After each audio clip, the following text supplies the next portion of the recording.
To be honest, I didn't have high hopes for the Boox Tab Ultra C because the higher resolution of that RGB layer was only just 150 ppi. Sure, that's better than 100 ppi of previous E-Ink Kaleido generations, but not by a lot, right? Well, no. Imagine my surprise when my first impression of the Boox Tab Ultra C was so much better than anticipated, because in contrast to previous E-Ink Kaleido generations, this feels a lot more like printed paper than before. This is not the full review I'm already working on, but I wanted to share my first impressions and, without hyping it too much, explain why the Boox Tab Ultra C has the potential to become my favorite E-Ink tablet. But before that makes sense, let's quickly talk about how E-Ink Kaleido actually works. Because knowing that, I think you can see where my initial skepticism came from, and it also explains my positive observations. E-Ink Kaleido uses an RGB layer which sits on top of the black and white E-Ink screen. So the E-Ink screen with microcapsules is the same as with normal e-readers and other e-note devices. The RGB layer is semi-transparent and always visible. There's no way to turn it off to force a pure black and white mode, which is the reason why you can always see those tiny little dots on the screen. That's actually the subpixels in red, green and blue. Here's how they look under the microscope. With 100 ppi, I felt like those dots were pretty obvious under normal reading conditions and therefore rather annoying and worsening the reading experience in normal books. Even though 150 ppi isn't a lot more, it's still 50% better, and to my surprise, does make a huge difference in the perception of the subpixels. Also, with this new arrangement, they are now barely visible when looking at the screen normally. The colors are created by using the E-Ink screen that sits underneath the RGB layer to block individual subpixels that we don't want to render. So if you want to show the color red, for example, the green and blue subpixels are blocked by darkening the E-Ink pixels underneath. And because E-Ink is able to do grayscale rendering, you can generate 4096 colors that way. Okay, so that's how the screen tech works. Let's check out what that means in everyday use. As already mentioned, the Boox Tab Ultra C has a resolution of 150 ppi, which is currently the highest resolution for this screen technology. The E-Ink screen's resolution is 300 ppi, which means black text is sharp and crisp. With older 100 ppi screens, that wasn't the case, because despite those E-Ink screens also having a 300 ppi E-Ink screen underneath the RGB layer, the lower resolution of the color layer also worsened the readability of the E-Ink screen slightly. That's not an issue on the Boox Tab Ultra C, at least not in any meaningful way as far as I'm concerned. Holding the device at a normal distance, the screen looks a teeny tiny bit grainy when using the inbuilt light, but readability is perfectly fine. It sounds like a little thing, but I can't overstate how important that is for usability. With the older E-Ink Kaleido screens, I always saw this weird grainy shimmering on the screen, which I found incredibly distracting when reading normal text. That's not a problem anymore. Reading normal ebooks looks almost identical on the Boox Tab Ultra C than on any black and white screen. Almost, because there's still a tiny difference, but I'd say it will fade into the background once you start reading. The same way as it does with a warm orange light setting that you quickly adapt to.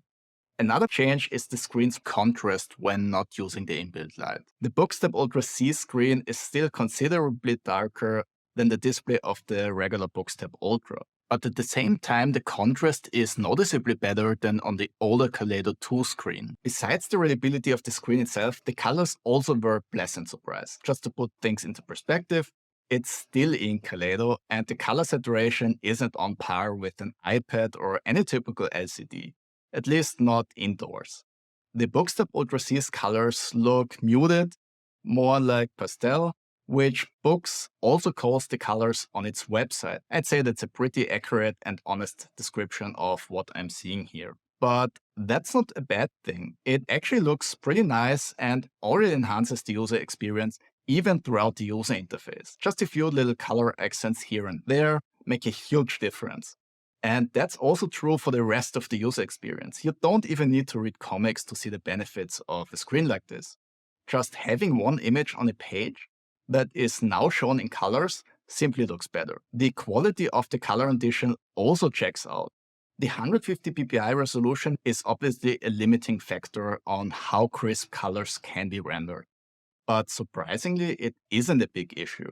Thanks to the 50% higher resolution in comparison to older E-Ink Kaleido generations, the colors also benefit from the less grainy screen. The best way I can describe it is that it now looks more like a printed page without the subtle shimmer of the older low-resolution RGB layer. And that actually makes the biggest difference for me. This screen looks and feels like regular E-Ink with printed text. It's simply much more pleasant to look at in my eyes. Okay, so let's also quickly talk about some other observations before coming to an end with my first impressions. As you've already seen, there's obviously still the built-in light. You can adapt the color tone from cold white to warm orange. And thank God, Onyx finally adapted the sliders to make sense. Instead of individually regulating the brightness levels for the cold white and warm orange LEDs with two separate sliders, you now change the brightness with one slider and the color tone with a second slider. Same as pretty much everybody else is doing it. And that's the right way of doing it, if you ask me. Might be a tiny thing, but I think it further improves usability. There are also a few changes with the notebook options, which I'll talk about more in my full review. But in general, Onyx also made adaptations to make it more user-friendly. Since the Boox Tab Ultra C is using the exact same design as the regular Tab Ultra, I wasn't surprised that it basically also had the same shortcomings. The camera being the most obvious one. As I pointed out in my Boox Tab Ultra review, I personally found it basically useless for a couple of reasons, and also think the camera bump is a problem for its usability. I would have preferred if Onyx removed the camera altogether, to be honest. My second issue was the build quality, which I also mentioned in my other review. There's also some cracking with the Boox Tab Ultra C, so at this point I doubt it's just my bad luck, as some viewers of the last video suggested. It's not a huge issue, but at that price point it shouldn't be one at all. But as I said, other than that, my first impression is incredibly good and was a very pleasant surprise. I didn't expect the color rendition to be so e-paper-like, and I think that the Boox Tab Ultra C has a shot of becoming one of the most popular e-ink tablets of its generation. I think the fact that it's already sold out in some stores at the moment of recording this video is a testament to that. I'll be covering the Boox Tab Ultra C in the coming weeks with a full review and also with more detailed side-to-side comparisons to other devices and color e-paper technologies. I'll also try to answer as many questions as you have in those videos, so make sure to leave comments if you haven't done so already in the community post. If you found this video useful and don't want to miss the future reviews, make sure to like and subscribe. Thanks for your time watching and see you in the next one.